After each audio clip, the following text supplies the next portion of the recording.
Bismillahirrahmanirrahim. Allah Subhanahu wa ta'ala sudah berjanji, wassalamu ala manittaba'al huda, bahwa keselamatan, kehormatan, dan kedamaian itu dilimpahkan kepada orang yang mengikuti petunjuk. Meski terkadang petunjuk Allah itu bertentangan dengan nalar, logika, bahkan bertentangan dengan hati nurani. Tapi jika kamu senantiasa ada di atas petunjuk Allah itu, maka kamu akan menemukan berbagai keajaiban dalam hidupmu. Hal yang tak terduga senantiasa menghampiri hidupmu tanpa kamu mampu memprediksikan sebelumnya. Karena semua yang terjadi di luar perkiraanmu. Namanya juga kan keajaiban. Kalau ada dalam prediksimu atau sudah bisa kamu perkirakan sebelumnya, maka itu bukanlah sebuah keajaiban. Nah, karena Allah sudah mempersiapkan banyak keajaiban dalam hidupmu, maka Allah pun sudah mempersiapkan jalan yang bisa kamu tempuh untuk bertemu dengan keajaiban tadi.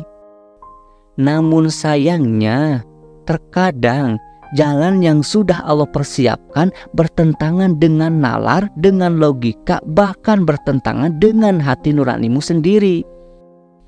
Itulah yang membuat terkadang kita ragu untuk menempuh jalan yang sudah Allah persiapkan ini. Nah, semoga melalui video ini kamu bisa lebih yakin tanpa ragu untuk mau melangkah dalam melalui setiap jalan yang sudah Allah persiapkan untukmu. Dan kita akan belajar memahami skenario Tuhan ini melalui Al-Quran. Banyak kisah yang sudah Allah ajarkan dalam Al-Quran tentang orang-orang yang berani mengambil langkah untuk mengikuti setiap petunjuk Tuhan. Meski di awal mereka ragu, karena tidak sesuai dengan logika, dengan nalar, bahkan dengan hati nurani. Namun ketika mereka jalani, mereka justru mendapatkan banyak keajaiban dalam hidupnya. Salah satunya adalah keajaiban yang pernah dialami oleh ibunya Nabi Musa alaihissalam. Allah Subhanahu wa ta'ala sudah menjanjikan pada ibunya Nabi Musa bahwa dia akan mendapatkan keajaiban. Selain itu, Allah pun menjanjikan bahwa ibunya Nabi Musa akan dibebaskan dari ketakutan dan kesedihan. Maka Allah memberikannya petunjuk tentang apa saja yang harus dilakukan oleh ibunya Nabi Musa untuk bisa mendapatkan janji Allah ini, yaitu susui Nabi Musa lalu hanyutkan dia ke sungai. Nah, ini perintah yang tidak masuk akal dan tentu saja bertentangan dengan hati nurani, terlebih bagi seorang ibu. Nah, perintah Allah ini sengaja diberikan kepada ibunya Nabi Musa sebagai petunjuk agar bisa menyelamatkan anaknya. Kenapa? Karena pada saat itu Fir'aun sedang memerintahkan bala tentaranya untuk membunuh setiap anak laki-laki dan membiarkan hidup setiap anak perempuan. Itu Allah tegaskan dalam Quran surat Al-Qasas ayat keempat. Sungguh Fir'aun telah berbuat sewenang-wenang di bumi dan menjadikan penduduknya berpecah belah. Dia menindas segolongan dari mereka, yaitu Bani Israel. Dia menyembelih anak laki-laki mereka dan membiarkan hidup anak perempuan mereka. Sungguh Fir'aun termasuk orang yang berbuat kerusakan. Nah, ketika tentara Fir'aun mulai bergerilya menyisir setiap rumah untuk mengambil bayi laki-laki, ibunya Nabi Musa memohon petunjuk pada Allah tentang bagaimana cara untuk bisa menyelamatkan bayinya.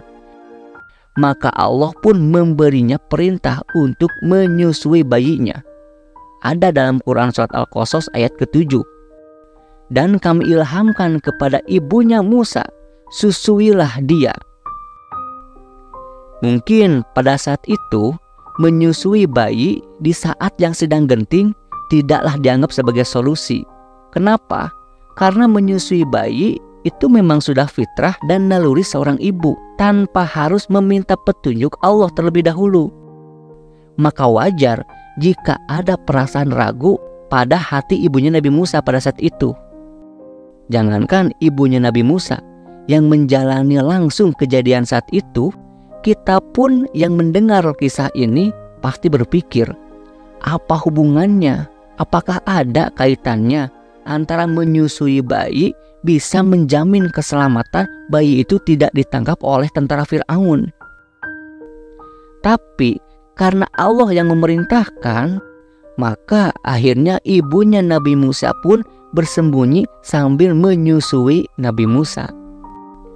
Dan ternyata ketika Nabi Musa disusui, dia pun terdiam dan tertidur pulas tanpa bersuara. Maka ketika tentara Fir'aun mulai masuk ke dalam rumah dan mencari bayi, mereka pun segera keluar kembali. Kenapa? Karena mereka tidak menemukan tanda-tanda keberadaan bayi. Mereka tidak mendengar suara bayi ataupun suara tangisan bayi. Akhirnya, ibunya Nabi Musa pun merasa lega. Namun, di istana Fir'aun, ketika Fir'aun menghitung jumlah bayi yang berhasil ditangkap oleh para tentaranya, ternyata tidak sesuai dengan data yang ada. Ternyata sebelumnya Fir'aun sudah melakukan semacam sensus, mendata ibu-ibu hamil dan mendata ibu yang melahirkan sebelumnya. Nah, setelah dihitung, ternyata masih ada satu bayi yang belum ditemukan. Maka dengan kemarahannya, Fir'aun pun menyuruh bala tentaranya untuk menyisir ulang setiap rumah Bani Israel. Bahkan jika perlu membakarnya agar tidak ada bayi yang disembunyikan. Mendengar berita ini, tentu saja ibunya Nabi Musa pun merasa panik.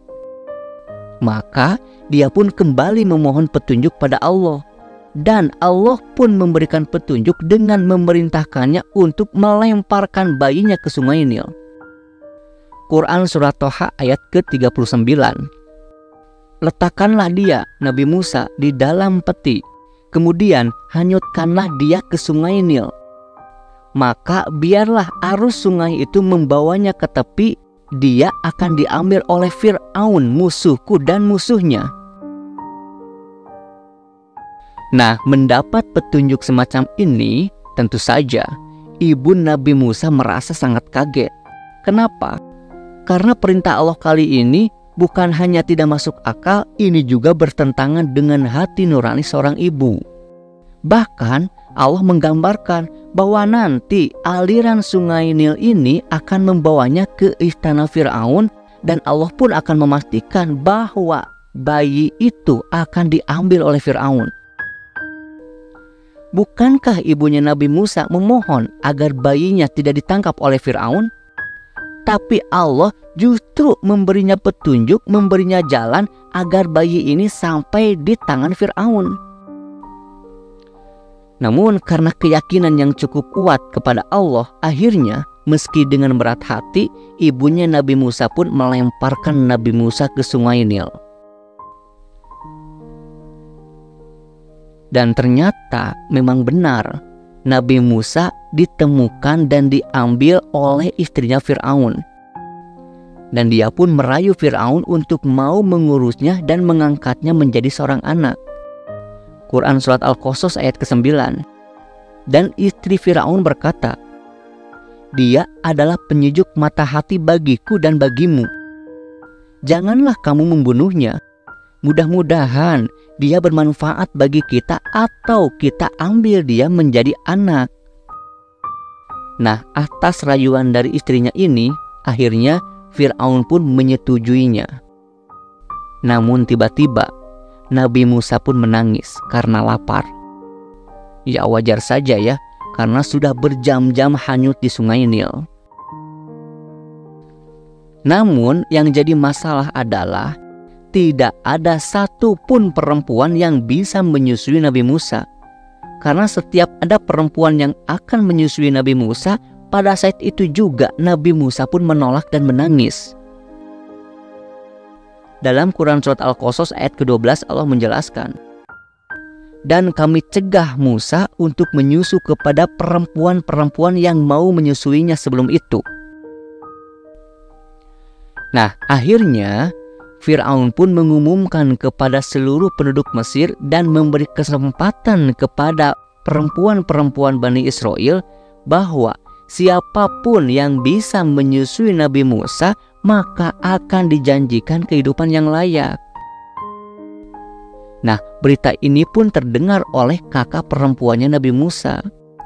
Maka diberitahukanlah kepada Fir'aun bahwa keluarganya bisa menyusui dan bisa merawatnya. Sebagaimana Allah jelaskan di Quran surat Al-Qasas ayat ke-12.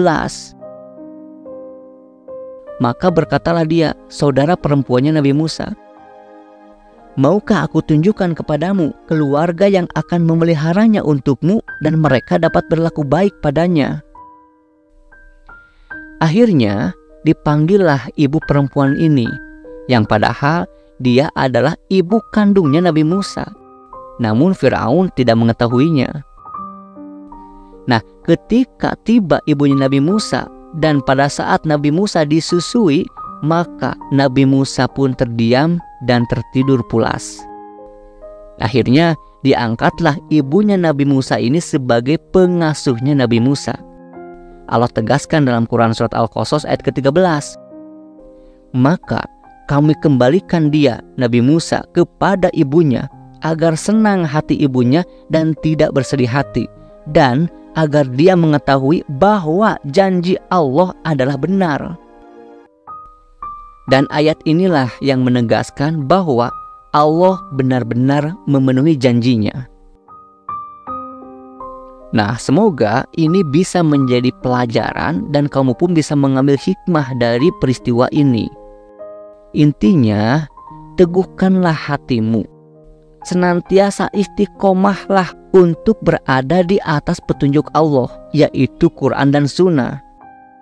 Meskipun terkadang tidak sesuai dengan nalar, dengan akal, dengan hati nuranimu, tapi yakinlah bahwa di dalam petunjuk Allah itu Allah sudah menjanjikan keselamatan, kehormatan, dan kedamaian.